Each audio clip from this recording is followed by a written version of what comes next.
Okay, great. Thank you everyone for coming today. This is the award ceremony for essentially 2017 for the Burlington Police Department. I'd ask that if you're able, you stand and we'll present the colors, and that'll signify the beginning of the ceremony.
You may be seated. Thank you.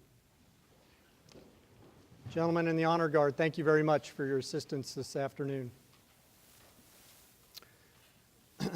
I'd like to begin with a general welcome to all of you for coming today. I so appreciate your presence. There are a number of dignitaries in the room that I'd like to recognize.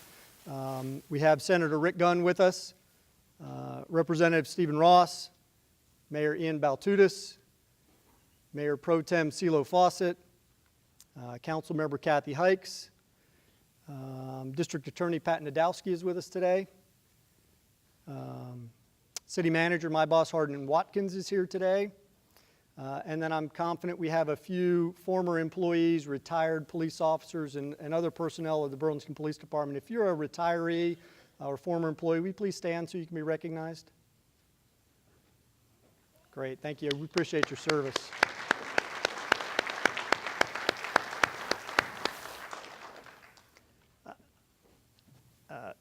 The next step for us is Chaplain Tessman. Will you come say a prayer for us?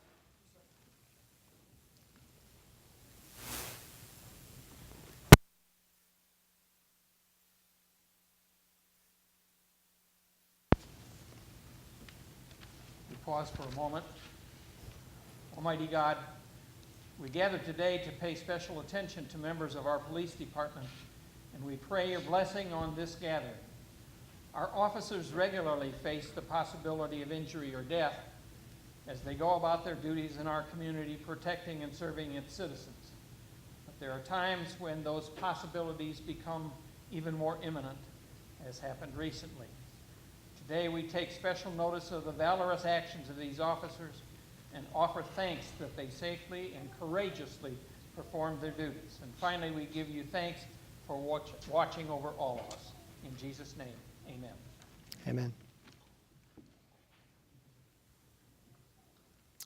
For a few minutes, I'd like to frame in general what we in the police industry do in our communities, as well as I'm going to take a moment or two and kind of review the categories of awards so that as folks come up and receive these awards, you'll be able to, we call it a Class A, right? That doesn't mean much until you hear the description, so I'm going to review those.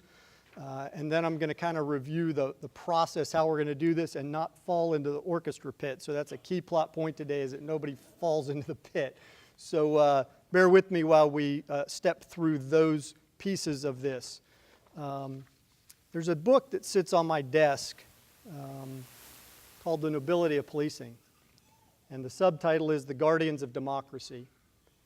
And I want to just share with you how truly important that is, that when we look at I don't know what the right number is, 330 million Americans that are policed across this country by 18,000 police departments and about 800,000 sworn men and women in uniform and hundreds of thousands of other support personnel in those 18,000 police departments, and they all largely look and act like we do in Burlington. But I would hold out that we are at the top of the profession. I had an opportunity 4.5 years ago to leave Arizona and come to Burlington, and I picked this organization because of its long-standing history, its traditions, its professionalism. This agency has been internationally accredited for almost 30 years, meeting the highest standards of police best practices across America. That's an exceptional testament to the professionalism of this organization. And the stories that you'll hear today about these men and women are remarkable and truly hold out the highest nobility of our profession. The next thing I'd ask you to do is just take a quick peek at the back of this brochure if you have that. We have listed Policing with a Purpose, the 5 tenets adopted here in the Burlington Police Department, along with Protect and Serve that you see on the back of our police cars. That's a stalwart across America. People say that, right? But how do you operationalize that? And for us, it's these 5 things: that we nurture and protect democracy, that when people have free speech issues, we make sure that everybody on every side of the issue gets a chance to speak their piece. And that puts us at risk sometimes to do that, right? Regardless of what we believe the issue might be, we are neutral to that and ensure the rights of every single person in every single circumstance. That we ensure justice and fundamental fairness for every single person on every single call. In Burlington, that's 80,000 calls a year. 40,000-ish calls to 911 or our admin line, and another 40,000 intentional police contacts where the men and women of this police department walk up to and discuss or have contact with or make a traffic stop upon or with people in this community 80,000 times. And at the end of any given year, we have 2 to 4 citizen complaints that are other than just maybe a little rudeness thing, right? But substantive citizen complaints about a violation of civil rights or excessive use of force. Less than 4 complaints in a year out of 80,000 police contacts. 4,000 physical custodial arrests of people that are fraught with problems. The Supreme Court says that police operate under tense, ambiguous circumstances. Rapidly in flux, right? Those are the things we do, and yet we do that with excellence. These folks do that every single day, and largely it goes unnoticed in our community. You saw the signs on the front door that we're recording this event today, and I expect that you'll be able to see it on the city's cable channel.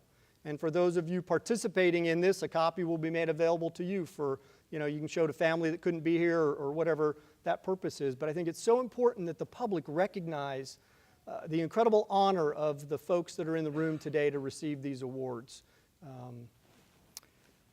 Spirit of service, protect the community from harm, and then the ethical foundation of policing, as we call it, and that is to treat all individuals with dignity and respect. Again, 80,000 times in every single year for the last 8 or 10 years has been our threshold amount of activity. So I hope that frames just a little bit the workload, and then I think you'll hear about some of the circumstances.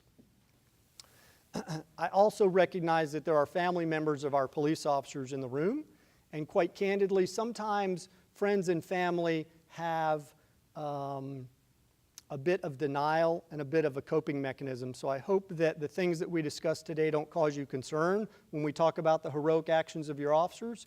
And if for some reason it does disturb you and you'd like to talk with somebody about it, the chaplain is here, and we have 6 full-time chaplains, or not full-time, but staff dedicated to that, and we have a peer support team, and we have our partners off-duty group that are all available to help people cope in their family unit as well as professionally with the stress involved in what we do. So we want to make sure we're taking very good care of our friends and family as we discuss the things that we're going to talk about today.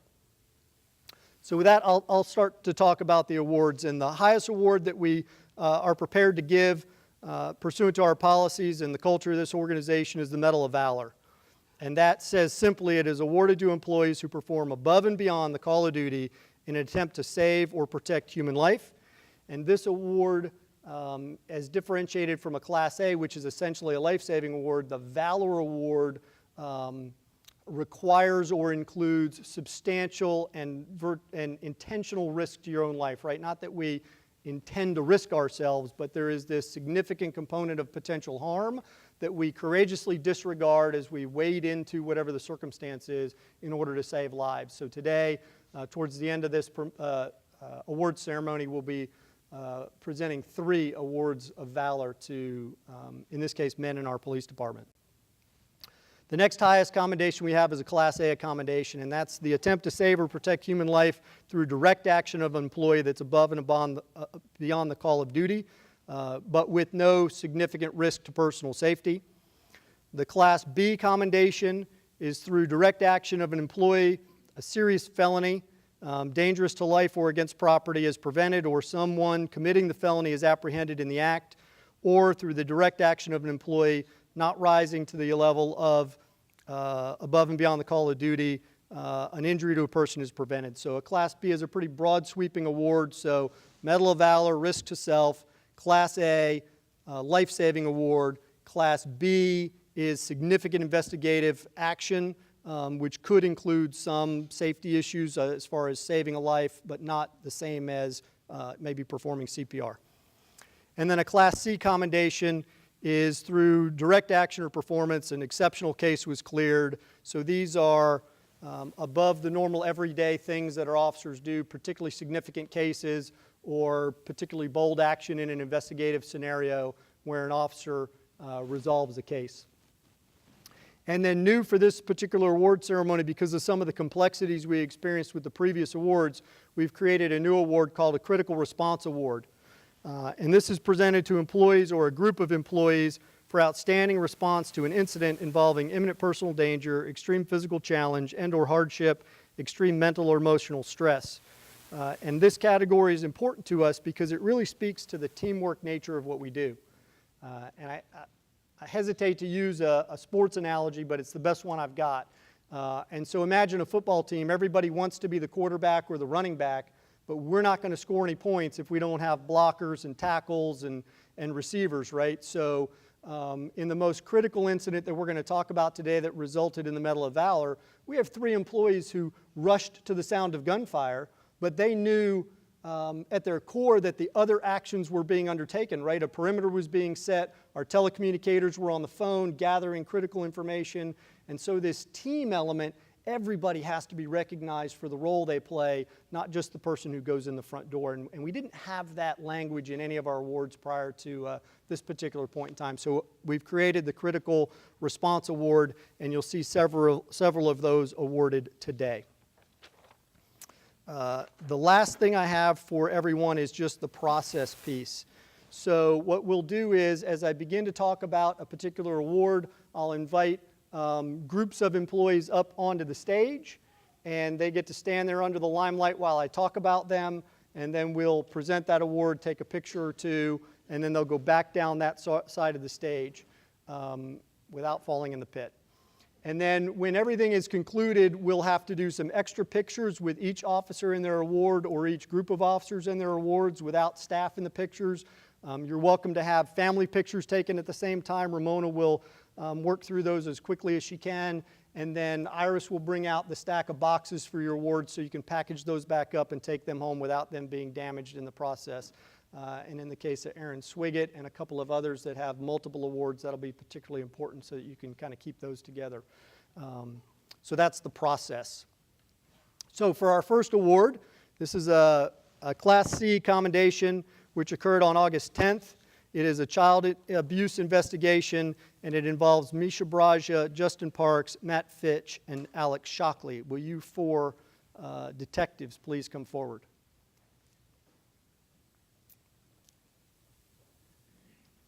While they do that, the details of this case include that in mid-August of 2017, DSS notified our investigators about mistreatment of 2 children, a 5-year-old boy and a 6-year-old girl, that were taking place here in Burlington. And over the course of a week or more, these detectives tirelessly worked that case, each being involved in subcomponents of that investigation. And there is a terrific amount of detail in this write-up about the conditions under which those children were living, and I'm going to gloss over that part and simply share with you that the Sergeant Petty wrote this up, and he says that their selfless determination to be the voice of these children should not go unrecognized, and says that the children literally were rescued from their parents by the actions of these employees along with DSS, the youth welfare folks in the state. Did amazing work, that there was not a single day went by that these detectives went home on time, nor did they complain about that. I think they knew and recognized in their heart that their work was really to save these young people. So they are, for this investigation, being awarded a Class C commendation for successfully resolving that. They showed tenacity, honor, and true resilience in seeing the things that they saw and continuing to do their job. So we please give them a hand for their Class C commendation.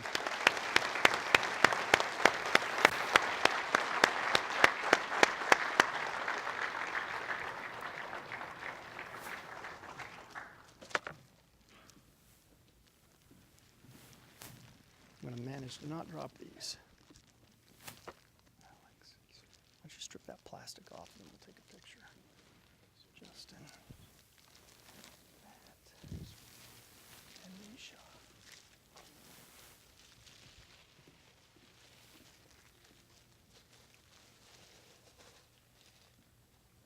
Perfect.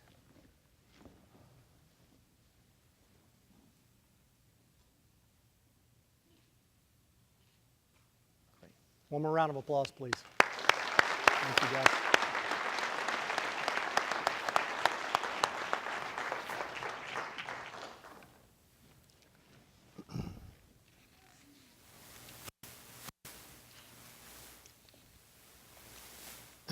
The next award is a Class B award, and if Aaron Swigert and Josh Schultz will come forward, please.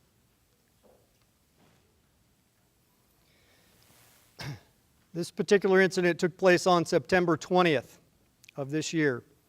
There was a disturbance on South William Street, and a man was cut with a knife. What's that? He's in school? Okay. So no Aaron Swigert, but we do have Josh Schultz. That's great. So this man had been injured and indicated the location of the suspect was inside the residence. Officer Swigert and Schultz responded to the door to the house, and before they could knock and announce their presence, the suspect came out armed with a knife. So with no time to create a plan, they did what they've been trained to do. They held that subject at gunpoint. He was armed with a knife. They negotiated with him for a brief period of time, and the suspect consented their authority, dropped the knife, and was taken into custody. One of the tenets of the Burlington Police Department is to respect the sanctity of life. And I think there are components of society in America that feel like police officers are maybe bloodthirsty or hungry to use violence, that we carry firearms and practice with them regularly, and that we are eager to use those firearms in the resolution of incidents that we encounter. And I can tell you from experience, 31 years of experience with the police, I've not yet met a police officer who is interested in using deadly physical force against another human being. There are times when we are required to do that based on the actions of the suspect. And in this case, it takes a terrific amount of courage to not shoot that person. Does that make sense? To further risk yourselves and hold your ground and negotiate and wait for that person to choose in a tense, rapidly evolving circumstance. They choose to drop the knife, and we held and waited and made sure that not only would the officers go home safe in this circumstance, but the suspect would go home safe in this circumstance. That's incredibly important to us. And so I'm so proud of these officers that they use patience and their training and experience and courage to wait to make sure that they protected the life of this suspect who had already assaulted someone with a knife.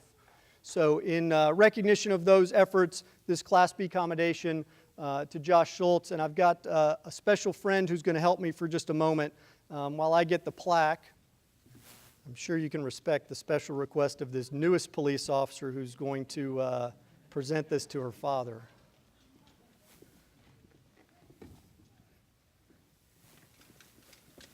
Hi, sweetie. Do you want to hand this to your daddy? Yeah, you can help me give it to him. Perfect.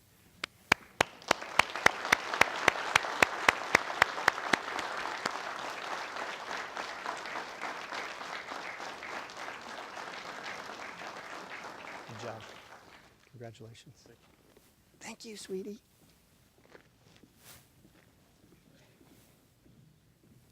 Mark of a good leader is to always surround yourself with quality help. I think I've demonstrated that today.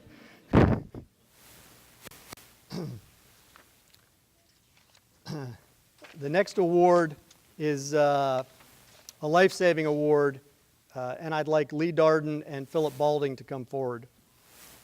This incident took place on July 13th at about 2 o'clock in the afternoon. We received a frantic 911 call from a Latina person who did not speak a high level of English, and so there was some language barrier to what was going on, which added to the chaos of this circumstance. Philip and Lee arrived and encountered what they discovered at that point was a choking baby. An infant was choking on a pancake, was blue or purple in the face. I don't believe maybe even was breathing at the time, Lee. And they went to work. And with the highest level of what we do to save humanity, revive this young lady. Philip today will be receiving a Class C for his management of the scene overall, and Lee was the hands-on participant, again, that teamwork of applying life-saving CPR and mouth sweep to remove the choking object to revive and save the life of a child. There's no greater calling. And to add the human element so folks recognize Lee's got 2 babies at home. And when you find yourself in a circumstance in your private life that mirrors what you're doing in your public life, that adds terrifically to the need to succeed, the stress involved, and the long-term impact. And we talk a lot in this organization about the mental health and the well-being of our employees, and we make sure in circumstances like this to do a debriefing and allow employees to decompress and understand and reflect on what they've done. And I just point out how impactful it is that we all have circumstances of wives and husbands and children and family circumstances that when those line up, really increases the stress. And so a huge kudo to Lee for acting with the promptness and skill that he did that day to save that child's life. So for their actions that day, a Class C and a Class A award to these 2 gentlemen. So congratulations.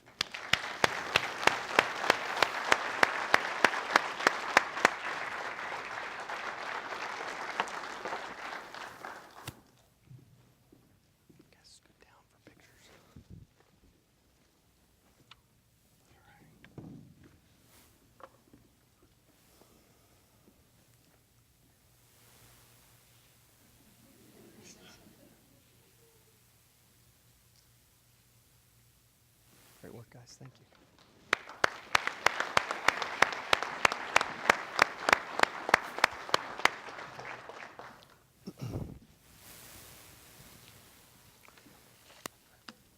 Our next circumstance is another Class A life-saving commendation, and this award goes to Travis Grogan.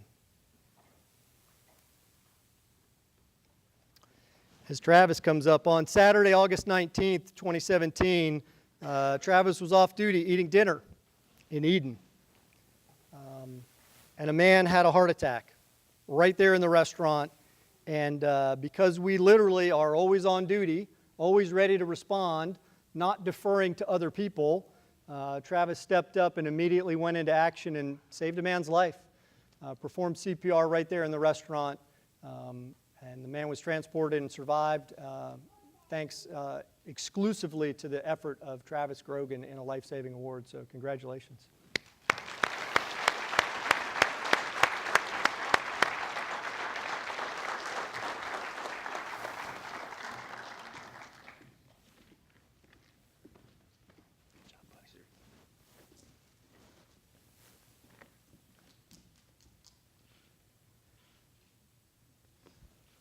Good job.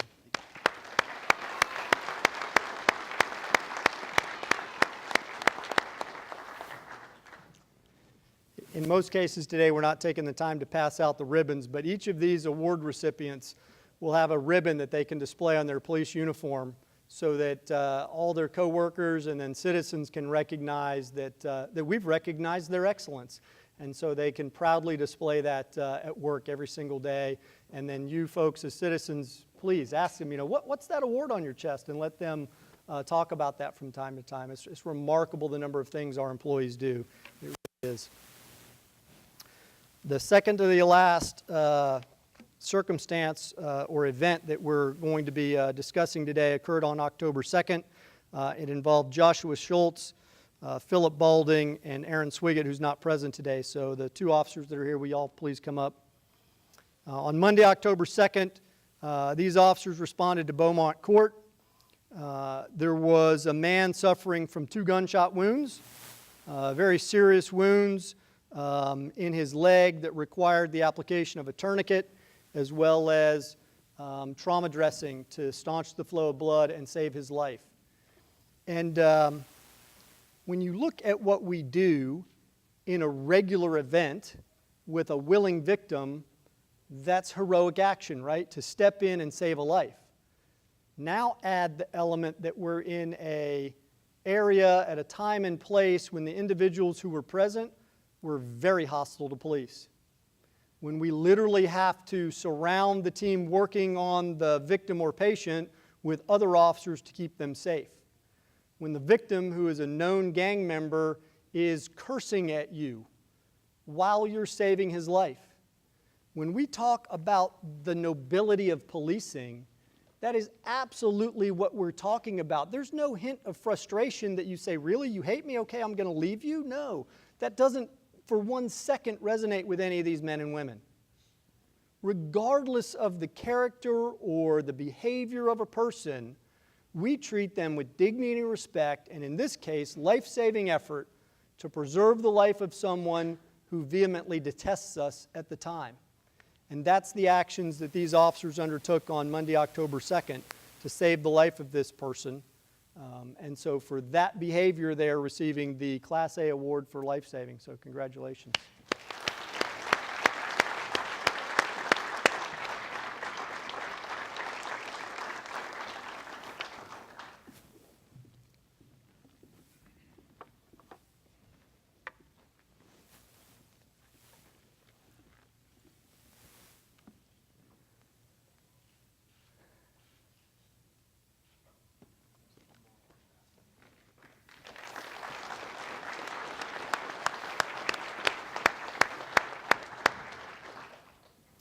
I might also share with you that both of these fine men are veterans of our armed forces and learned some of their critical life-saving skills in the military.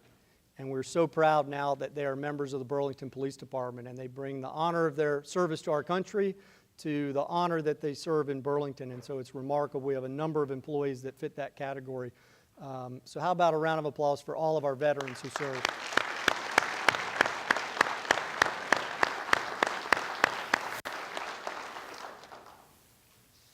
Okay. The last incident that we're here to celebrate is the epitome of teamwork, as I led off with at the beginning of this ceremony. So we have 17 people involved in this incident. I'm not going to get 17 people up on the stage. So I'm going to do this in reverse order and start with the Critical Incident Response Award recipients. So if Sergeant Shane Brown, Sergeant Tom Meisenbach, Jeremy Coleman, Shantae Harris-Stewart, and telecommunicators James Greer and Robert Vaughn. Will the 6 of you please join me on stage?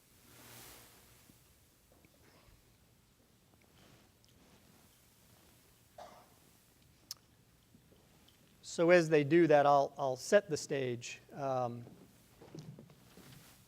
This call occurred on October 13th at 6:30 in the morning. Officers were called to 508 Trail 1, which is a small intersection that tees off of Mebane Road. And I'll get to the whole call in a minute, and they'll kind of build up in suspense. So as I discuss the teamwork of that football team, we've got the telecommunicators here on stage.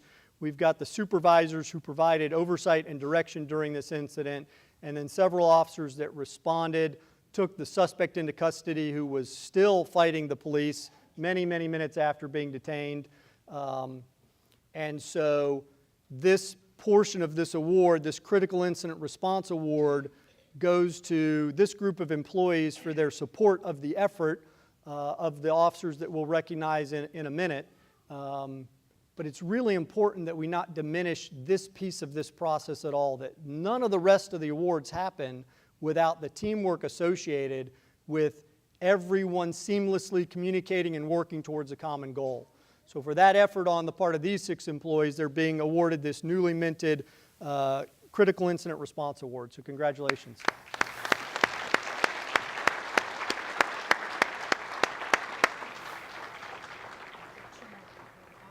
What's that? I need 2 more. Okay. Okay.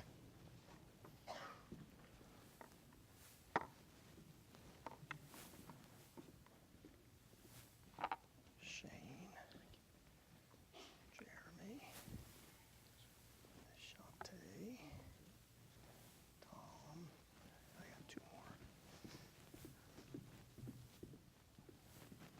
James and Dink.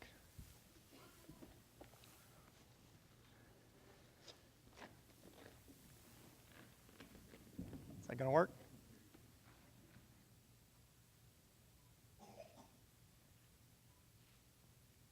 Congratulations, folks.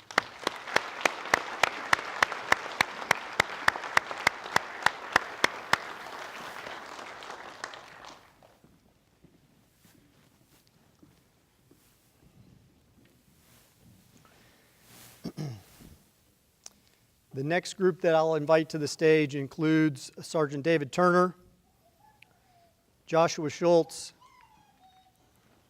Jonathan Newton, Keenan McClarity, Daniel Madison, Bobby Davis Jr., Jerry Christian, and Philip Balding.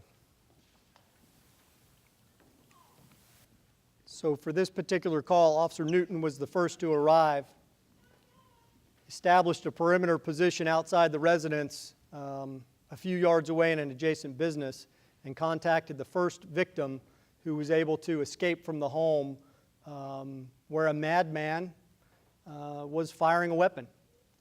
And so in a very agitated state, Officer Newton gained control of this individual, gathered facts, and communicated those to others on the scene. The second wave of folks that arrived are our Medal of Valor Award recipients, Dana Mitchell, Chris Edwards, and Justin McComas, and I'll explain their behavior in just a moment when I call them up. While they were doing what they did, this entire team then took control of the situation. They established an effective perimeter around the residence. They, in one case, went so far as to physically rip down a hunk of fence to get to and potentially save the other 2 victims who were being rescued from inside the residence by our officers. They used their bodies to their advantage to shield and protect those victims from additional potential gunfire from the residents. They rushed them to a point of safety, continued to hold perimeter, and made sure that the event was resolved in a safe and successful way. And for that effort, they substantially contributed to the saving of human lives in their response to this critical incident. So these officers are all being awarded the Class A award for those life-saving efforts. So congratulations.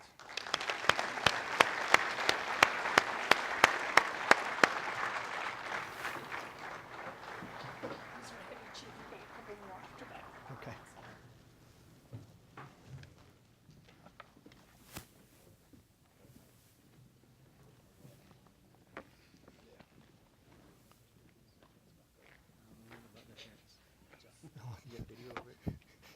We might.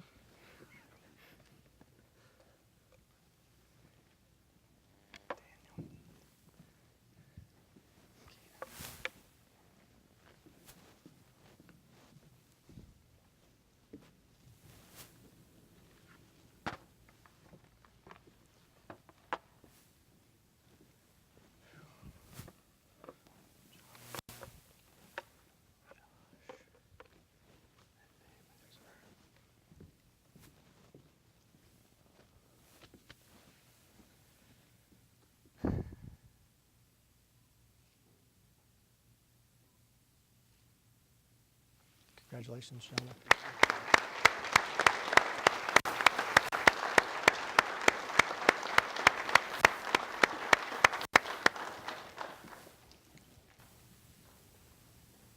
Chris, Dana, and Justin, will you join me on stage, please? So I've hinted at but not clarified the actions of these three officers.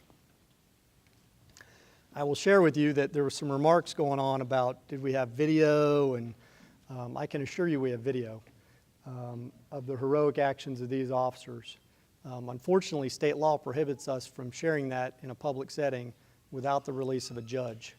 So I'm not able to share that with you today, but I'll describe in layman's terms the incredible actions of these officers.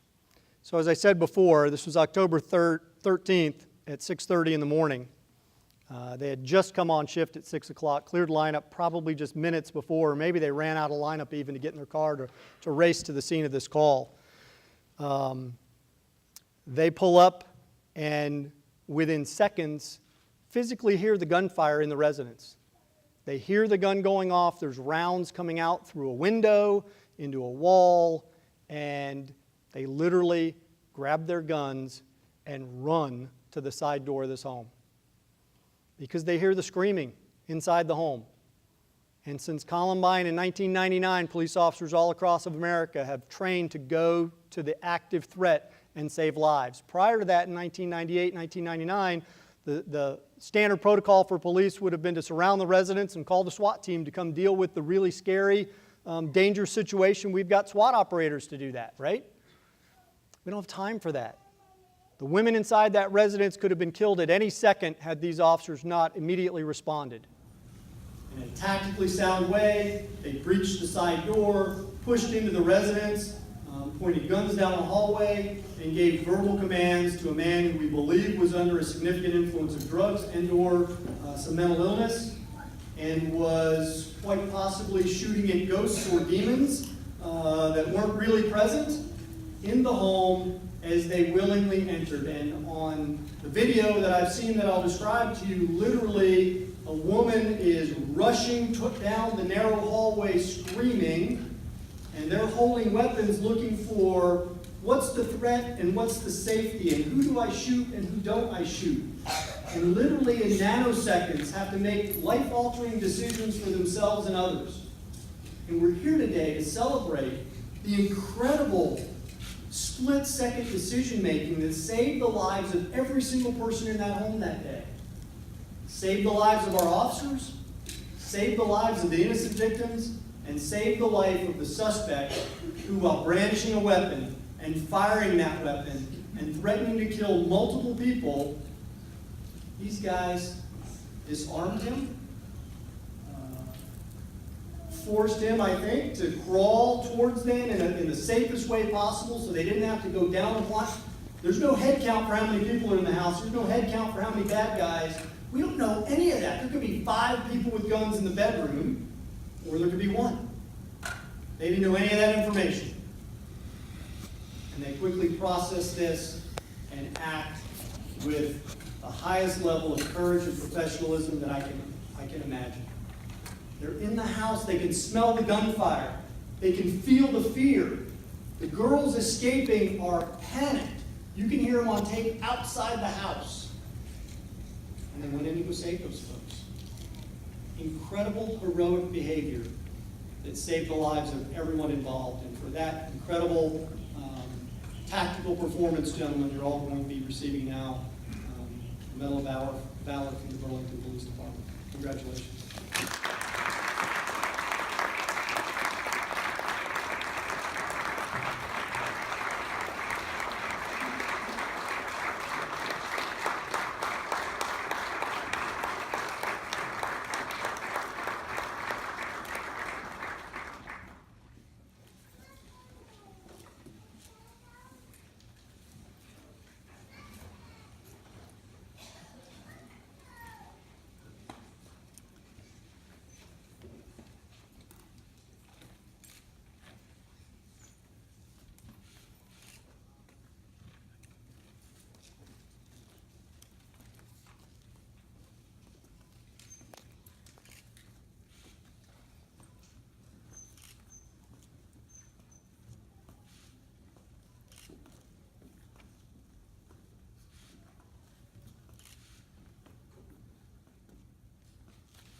afternoon. Thank you all for being here and for sharing that with us. I'd like to share with you that we're recruiting. I mean, absolutely, right? This is an incredible way in which to display your humanity and have impact in your community and serve with honor. There's no greater calling than being a police officer in America today. And if you're watching on TV or if you're present in the audience, you know someone who's right for this job. It's not just a job, it really is a calling. We spend long hours away from home, we miss a birthday, we reschedule Christmas or Thanksgiving. But there's no greater joy than the intrinsic satisfaction in being a police officer and knowing how directly you impact the lives of other human beings. And so, if you'd like a job like that, come and see us. We're happy to hire you if you're of the right caliber and can get through the rigorous vetting process. And absent that, when you live in Burlington, know that you have 136 of the very best human beings on the planet who serve and protect you every hour of the day and night with honor, with dignity, respect, and with passion. Please continue to support us. Follow us on Facebook and Twitter. Join those social media movements. Be active with the council and in city government to make sure that we continue to be the very best police department in North Carolina and the very best police department in America. You folks in our community deserve no less. So thank you all very much for being here. Please join us outside for some juice and soda and cake, and then we'll start taking a bunch of pictures. So please celebrate this event. So again, round of applause for all the recipients.